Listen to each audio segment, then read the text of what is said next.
Hello and welcome back. This is the week 13 lecture.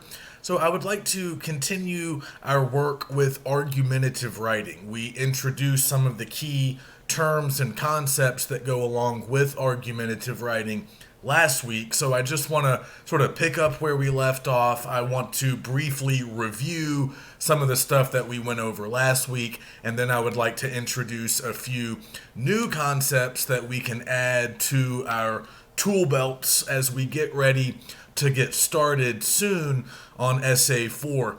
So another thing that I would like to do today is just sort of talk about that assignment and talk about how I would like you guys to get started, because it does involve our book, 50 essays, and there are several steps that you need to follow. So we'll get to that towards the end of lecture. Let's just go back over some of the stuff that we were talking about last week. So we talked about some of our most important terms when it comes to argumentative writing.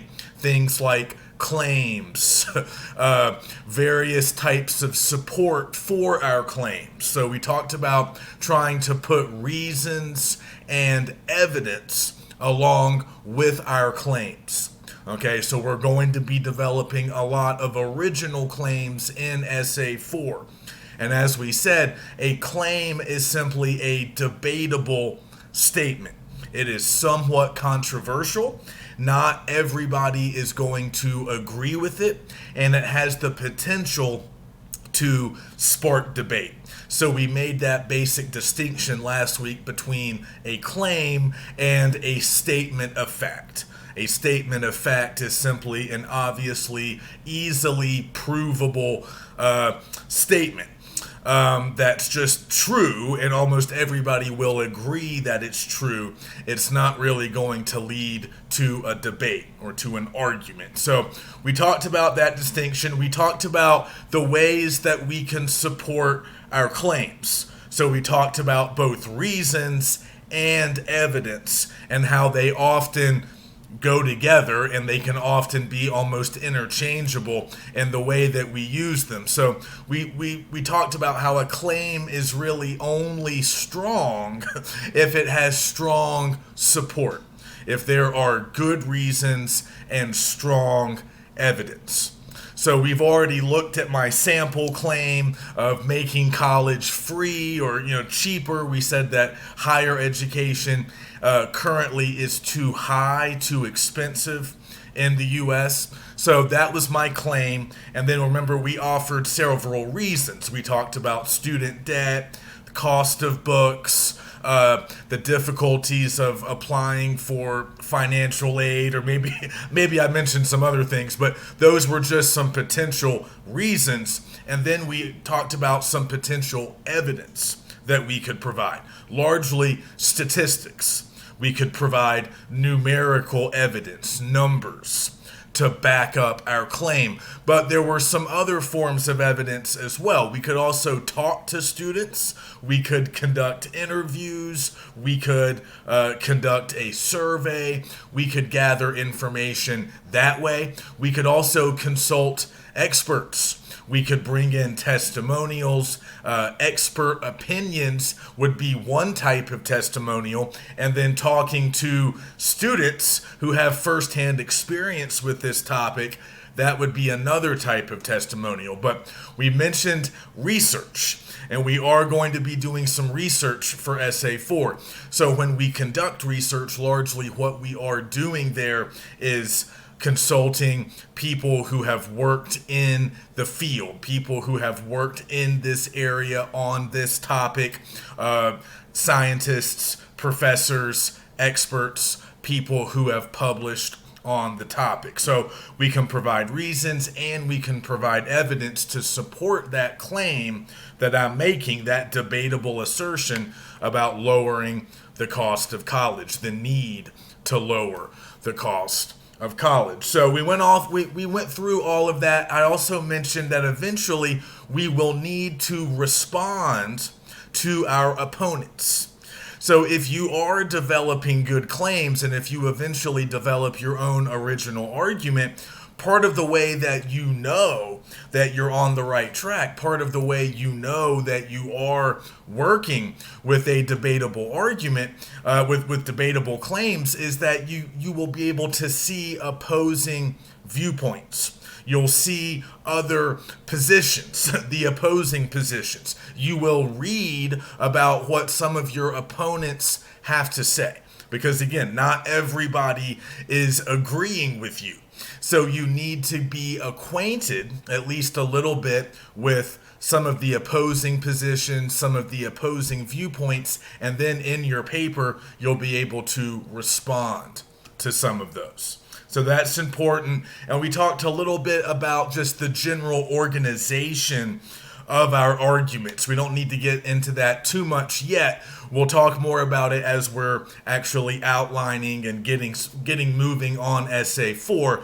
But we're not really departing from our basic essay format that we've been using all semester. We're going to have an introductory paragraph. We will eventually have a concluding paragraph, and then in between we're going to have the body of our argument. That means our body paragraphs, and that's where most of the work gets done. That's where most of our supporting claims are going to be found. That's where, again, remember, we have our thesis. That's our biggest claim. That's our central claim.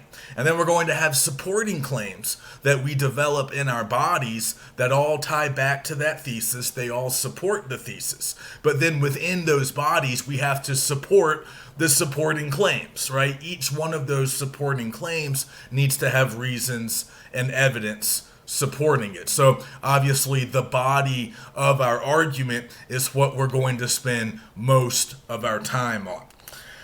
So we also discussed the appeals, and I want to make sure that you guys remember these and use these definitions that I've already provided both this week and last week in our overviews in the modules. Just remember that we have artistic appeals on one side and inartistic appeals on the other. These are all ways to help us make arguments. These are basically just strategies, ways to generate arguments. So we talked about artistic appeals as being the things that you as the author create. These are the things that you make yourself. You develop them, you create them using your own beliefs, your own ideas, your own sort of rhetorical moves. And then we have the inartistic appeals. We don't create those. They already exist in the world. We simply find them and use them. And again, they're often going to provide a lot of that support, a lot of the evidence in particular that we need. So we started with artistic appeals and we talked about ethos, pathos, and logos. So just remember what they mean. Ethos refers to the ethical appeal. That means your ethics as the author, and all that really means for us is credibility. You need to boost your credibility. You need to look like you are a reliable, accurate source of information. So all that means is show off your knowledge and demonstrate goodwill towards your audience. And then we didn't talk about logos much. That's just common sense, rationality, logic. So as long as you're doing good research, as long as you've developed some credibility, and as long as you're putting together a pretty reasonable, logical argument, people will think that it's checking all necessary boxes as far as common sense. But the one that we talked about the most was pathos, the emotional appeal. So we talked about the sort of obvious, strong emotions that a lot of arguments will sort of pull out of us. Anger, fear, maybe hopefulness, optimism, some kind of uplift or empowerment. So clearly authors want their readers to feel some of those emotions at various times, depending on what kinds of arguments are being made. But we also talked about beliefs and values, some of these other things that are kind of lumped in with emotions, even though they might be a little different than just pure feelings. But things like beliefs and cultural values, those are often at least somewhat based on emotion. They might not be the exact same as specific emotions that we feel, but they are kind of in that larger emotional realm. So we talked about, as US citizens, many of us share certain cultural values, maybe based on Judeo-Christian beliefs or just certain things that most people in our culture will agree on, things that are right, things that are wrong. So you can appeal to beliefs, you can appeal to values, and obviously you can appeal to emotions.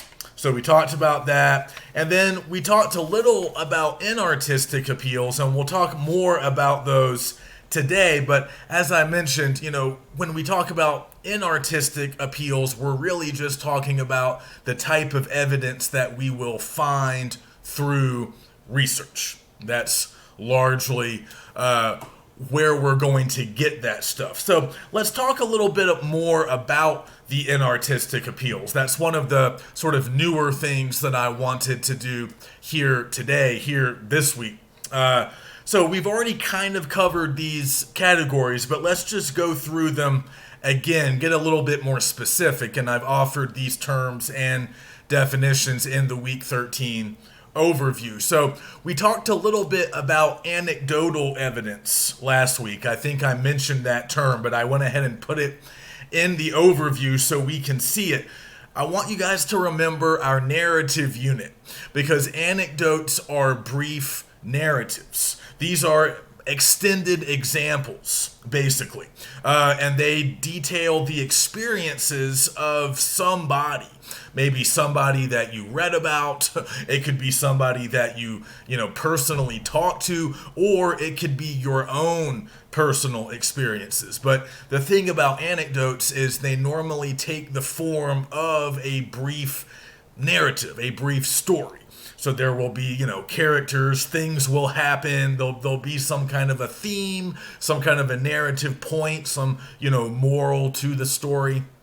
And like we've talked about before with examples are great sources of evidence because they are those individual occurrences, those specific instances that prove larger claims. And that's exactly what we want here. We want that kind of evidence that will help us to prove our claims. So anecdotes can be a very effective type of example to use.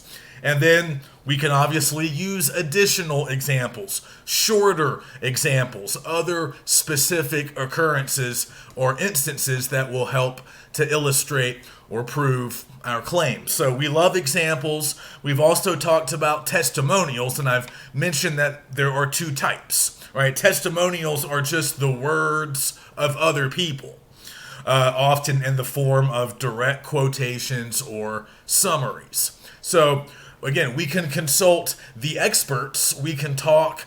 We can read mostly the work done by people who have already worked with our topic. They've written articles or books about our topic. They've studied it. They've reported on it. These might be experts. These might be people who have just sort of reported on it as journalists and have gained knowledge that way. But we can always consult people who have worked in the area or on the topic, the expert opinions, or we can talk to regular people.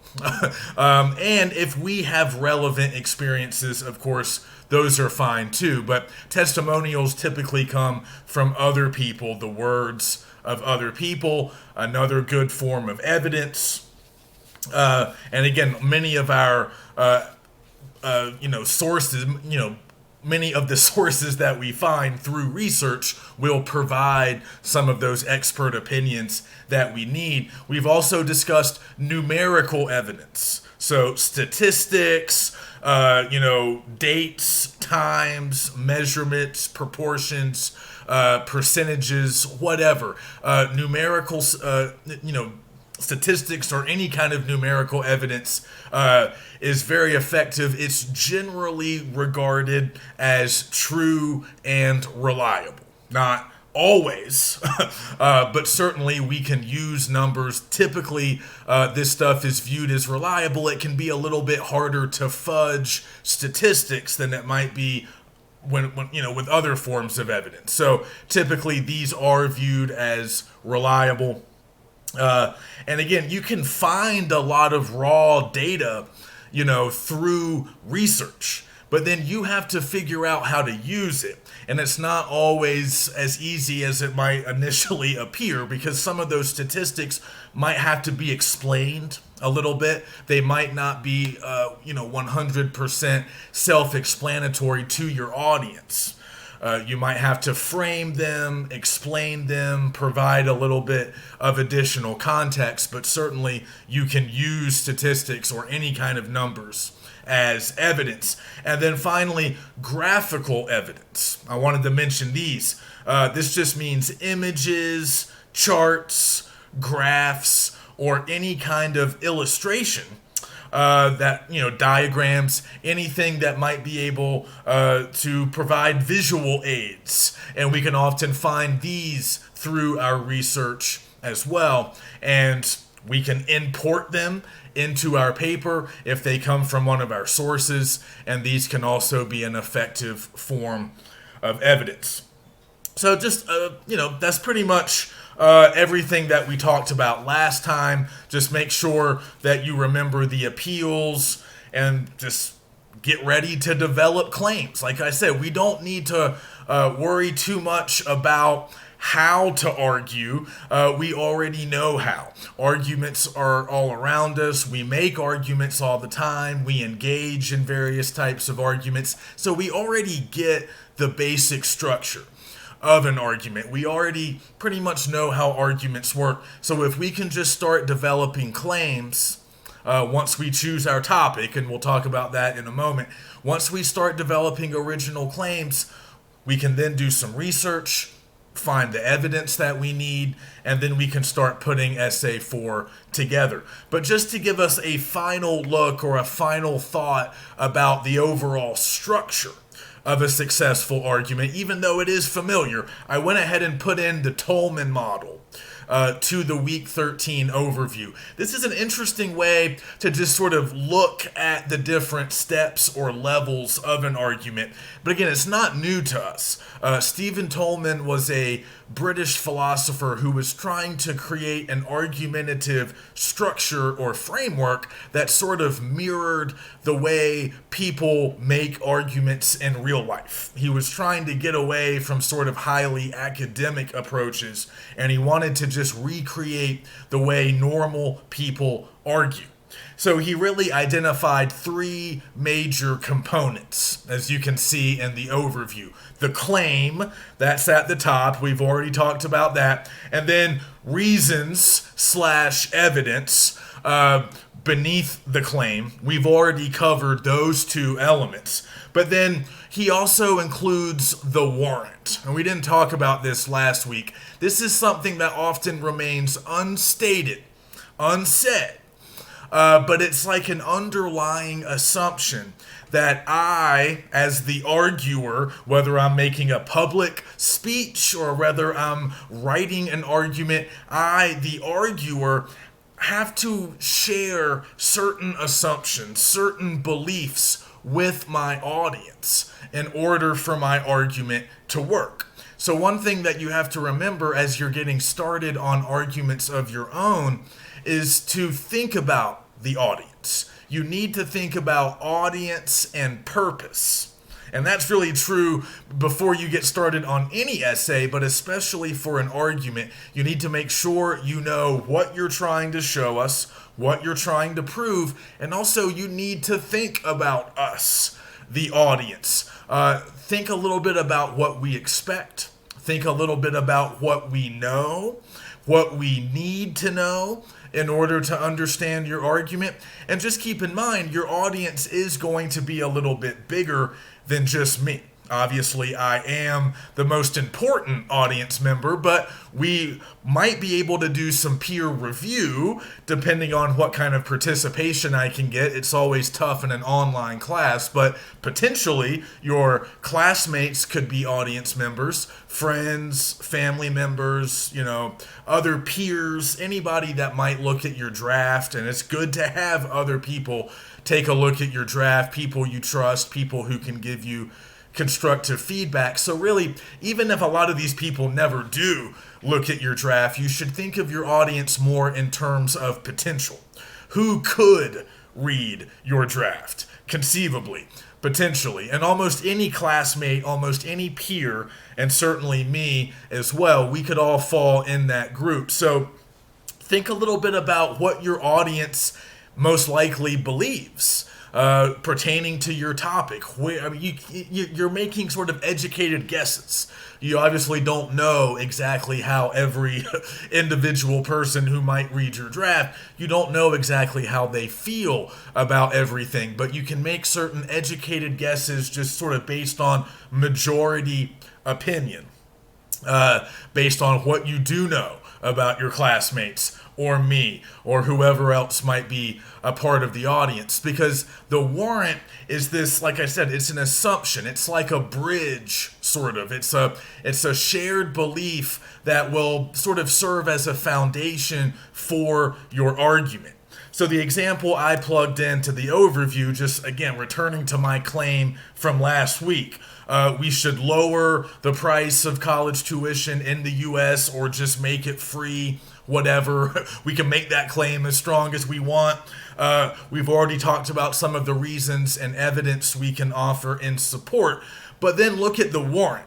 Before I can really proceed with my argument, I need to be able to assume that my audience shares my belief in the value of higher education. I have to assume that my audience shares with me this belief that we should make college accessible, that college is worthwhile and more students should attend. That's not the same as accepting my argument. My argument's more specific and detailed, and I'm going to tell you why we need to lower costs or make it free. And that's my angle, that's my argument. But the larger assumption that I need my audience to share is bigger, it's broader. It's just college is valuable. People should go. As long as they believe that, then they can at least hear me out. It doesn't mean they're going to necessarily accept my argument. I can think that college is valuable, but also not think that we need to make it free, right? So my audience can agree with me that college is valuable without necessarily agreeing about my specific claims concerning making it free or making it cheap or whatever. But in order for my argument to have any chance at success, they have to share that basic assumption. If they concerning the value of college. If they're anti-college, then they're definitely not going to be persuaded or convinced by my claim. So the assumption is like a foundation. It's a starting point. If we're not all on the same page about the topic, if we can't even agree on the value of the topic, then the argument's never going to get off the ground. The argument I'm trying to make, it's never going to land with an audience that's just anti-college and doesn't think college does people any good. If they feel that way, then nothing I can really say, none of my evidence, none of my reasons, none of my claims will really have an impact. But if my audience says, yes, we think college is good, we want people to go to college, now they can at least hear me out. I have a chance to persuade them, and my claims and my evidence might be effective. So you don't usually state the warrant. It's something that you're just hoping that your audience shares with you, this belief that you guys all hold, so your argument can kind of get rolling. So we've already covered most of the Tolman model, but it might just be nice to kind of see it and just see that structure as a reminder. But I also included another argumentative structure that we can kind of use. We don't have to use it verbatim. I'm putting in several of its steps, but in essay 4, you don't necessarily have to use the entire Rogerian structure. You can just use parts of it if you would like to reach some kind of compromise with your opponents. If you have a little bit more of a sort of, well, a more of a compromise-minded sort of approach, not everybody wants to be confrontational. Not everybody wants to take their opponents on, directly and basically argue why, the opposing side is wrong and I am right. So if you would rather find middle ground, common ground, if you would rather try to work with the opposing viewpoints to reach some kind of compromise solution, you can use the Rogerian approach, which was developed by an American psychologist named Carl Rogers. And he was looking for an argumentative style that would help people to stop getting so mad at each other over the course of an argument. Rogers noticed, and I'm sure we've all noticed, that many arguments get short-circuited because the participants just get too angry. And they're not listening to one another. They're not really communicating. They're just sort of shouting their claims and their evidence and maybe talking over each other, and nothing really gets done. No progress gets made. So Rogers thought that the key to having good arguments was to sort of state your understanding of your opponent's argument before you get to your own claims, before you get to your own evidence. Let's make it clear that we've listened to the other side and we understand where they're coming from. And this way, again, maybe some kind of middle ground option can be reached. So we just see the way he kind of breaks down his argumentative structure. After introducing the topic, we can sort of provide a brief summary of the opposing viewpoint, the opposing argument, just to show that we've understood it, that we've read it, we've listened to it, and we can briefly summarize it sort of objectively in a neutral way. We're not passing judgment yet. We're not jumping into our argument just yet. And then we provide some sort of statement of understanding, which is, again, sort of this compromise move almost, where it's like, hey, I don't agree with everything that this person is saying, but they might be right about A and B. Maybe not about C and D, but they are making some good points. So you're sort of conceding a little bit of ground. You're admitting that they might be right about certain aspects of their argument. You're not agreeing with them wholeheartedly. If you're doing that, then that's sort of an entirely different thing. But you are giving up some ground, and you are acknowledging that they are perhaps right about some things, and then you jump into your own argument, your own position, and you might ultimately find that middle ground. So again, you don't have to go through the Rogerian model step by step, but in essay 4, you might want to use the summary of opposing viewpoints. That's a good idea for many of us. And you might also want to use that statement of understanding to say, hey, I'm kind of with you here on this part, but not over here. So that still gives you room to make your own original argument, but the end result of that argument might not be to just defeat your opponent like a one-on-one sort of contest, but it might be to find that sort of compromise solution. Okay, so that's mostly what I wanted to cover as far as new material. I also included some common fallacies. I don't really want to get into those just yet. We can talk about those more in week 15. Those are just some things to avoid. These are logical fallacies, flaws in reasoning, flaws in logic. So if we have a lot of fallacies in our arguments, that's going to obviously hurt our logos, and it's going to hurt our ethos. Remember, it's going to hurt our credibility.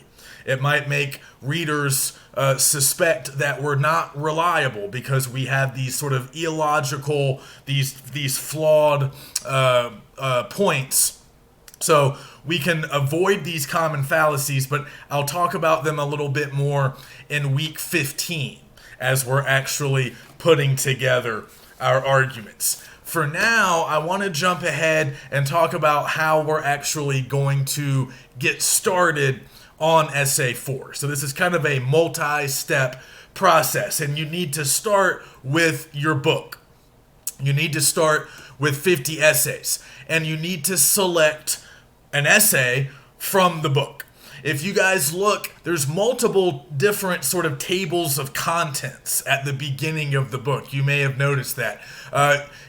One of the ways that the essays are organized, they're organized by a lot of different ways. Date of publication, there's several different things. But the thing that you should look for is rhetorical mode, or sort of method of development. In fact, I can't remember the term that they use. Let me grab my book.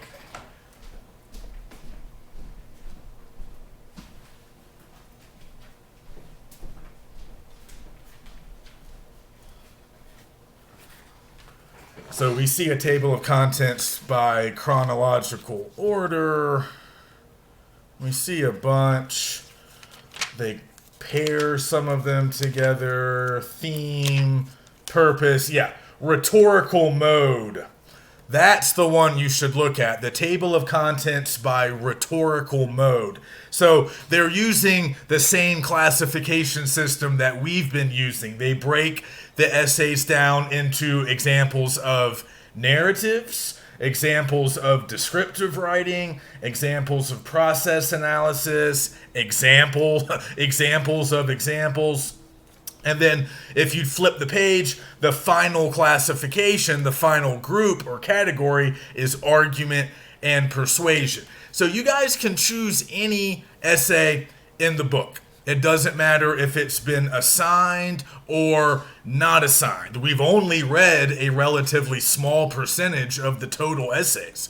So you can pick something that we've read as a group, or you can pick something that we haven't read as a class, but you just found it on your own, or you think it's interesting. You might want to start with the argumentative and persuasive essays, the ones that are classified that way, because obviously they're arguments. But a lot of these other essays are argumentative as well, in their own way, even if they're classified as other things. So any essay is fair game, even if the essay that you choose isn't necessarily argumentative, or if you don't think it's necessarily argumentative, that's okay.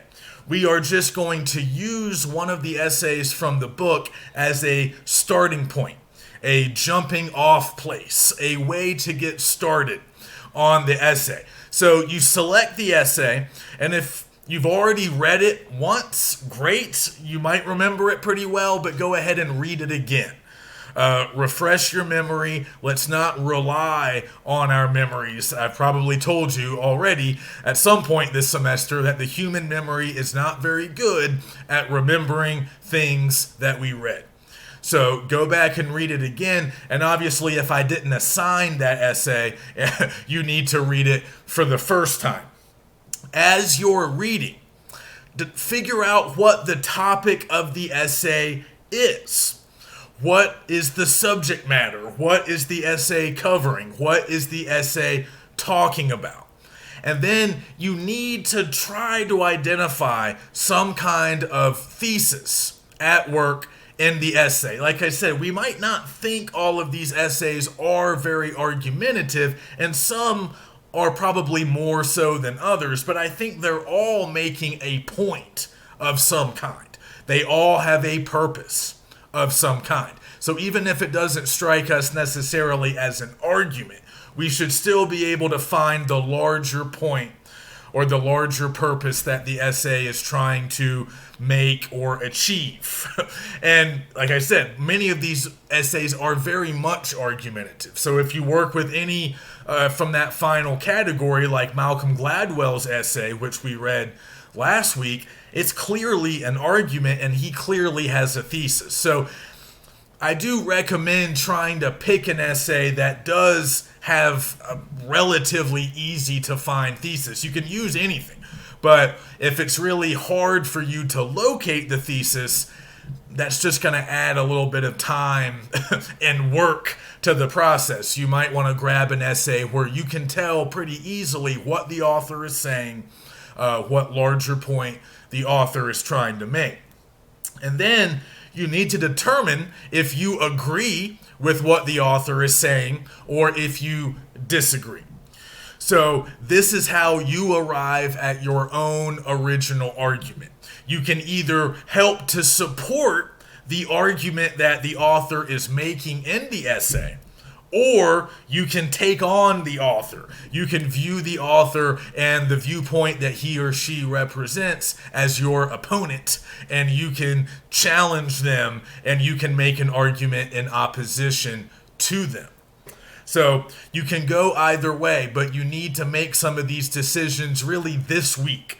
We need to sort of pick out our topic and we need to pick out our essay this week. So it starts with the essay. You'll pick your topic by choosing and reading one of these essays. So whatever that essay is about, that's your topic.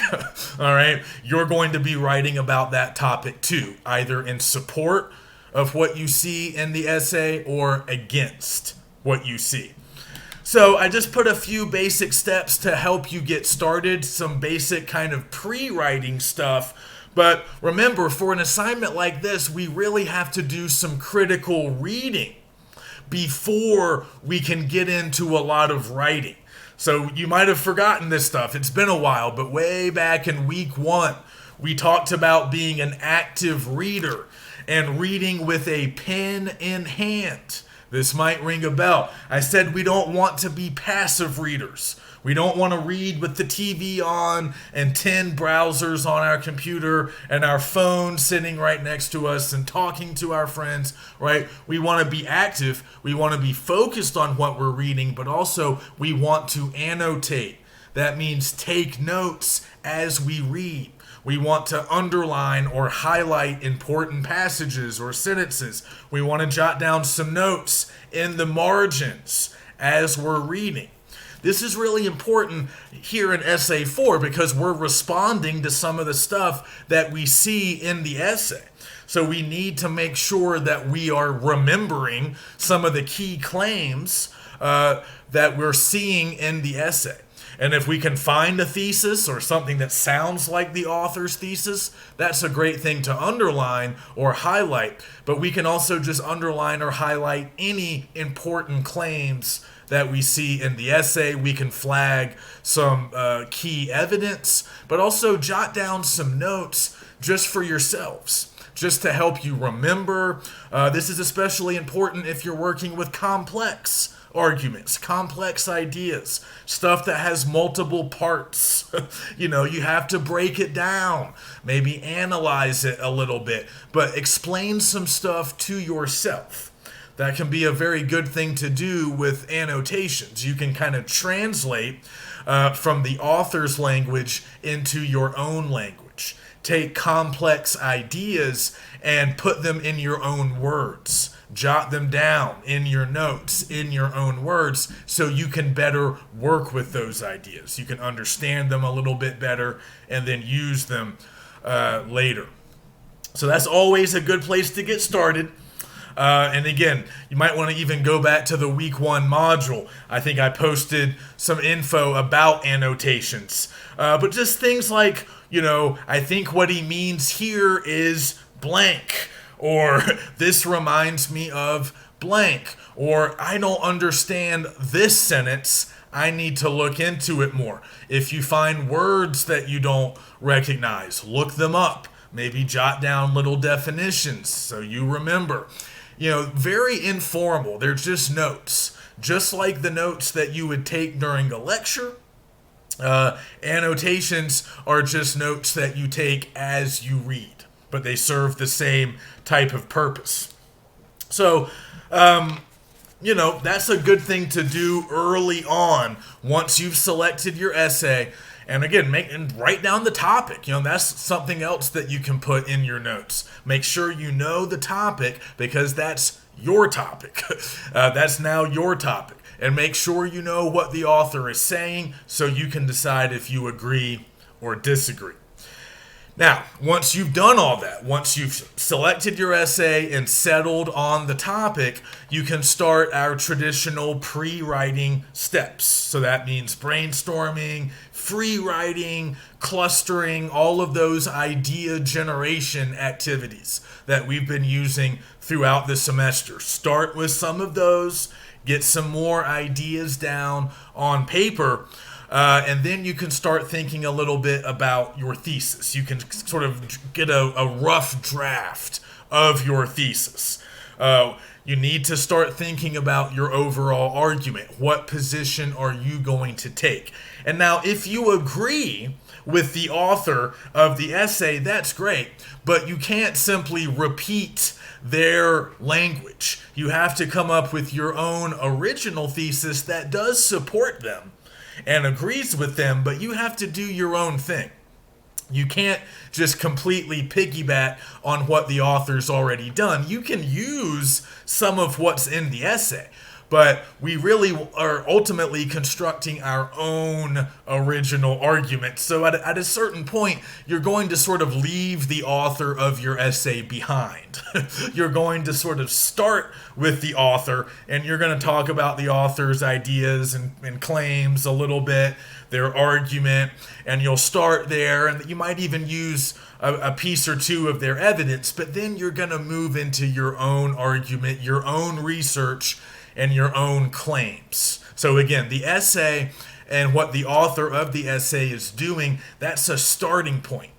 That's not where we finish.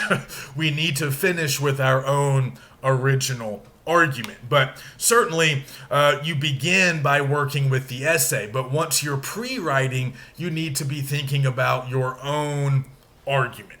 And certainly by the time you're outlining, you need to start planning your paragraphs just like we've been doing all semester. But we also need to start on research. So I will have my research lecture next week. So we're coming up on a short week here. I understand that a lot of us are going to be taking some time off for Thanksgiving here in week 13. So my schedule that I would like us to stick to would be, let's get the ball rolling on essay 4 this week by selecting our essay, selecting our topic, and getting started with some of this early sort of idea generation stuff. And then by next week, week 14, when we come back from Thanksgiving and we have a full week, let's start outlining and researching. So in week 14, next week, I'll talk about outlines and I'll get you guys started on research. I'll just give you some basic ground rules, a few tips, a few places to look for good scholarly sources. We all know how to use Google. We all know how to find websites, but we want to find scholarly academic sources from scholarly journals and books, maybe some websites, but we want to find stuff produced by experts, journalists, people who know a lot about the topic. So we're going to talk about ways to do that in week 14. And by week 15, that's our final week of instruction. So hopefully by week 15, we are drafting. I'm hoping that we have a rough draft underway in week 15, and we might be able to do some peer review. At the very least, we can spend some time post-writing, working with our own drafts. We can spend some time revising and editing in week 15, and then, of course, papers are due right after that. So that's the schedule. Let's try to stick to it. So you have your final, I believe, do you guys have a discussion post this week? I can't remember. I can't remember if week 12 was the last one or if week 13 is the last one. I think this week is the last one. So you have a couple of persuasive essays to read from the book, and I think we have our final discussion post here in week 13. So do that. Start thinking about which essay you want to work with and get moving on essay 4. The assignment details are available, and everything else you need that I've covered here in lecture can be found in the week 13 overview. So let me know if you have questions. It's important at this stage that you guys communicate with me. If you have questions, if you want to run some of your ideas by me, that's a good idea, but you need to do it soon. Let's talk. We can always talk through email, or we can set up video conferences. Okay? Happy Thanksgiving, and I will see you guys next week.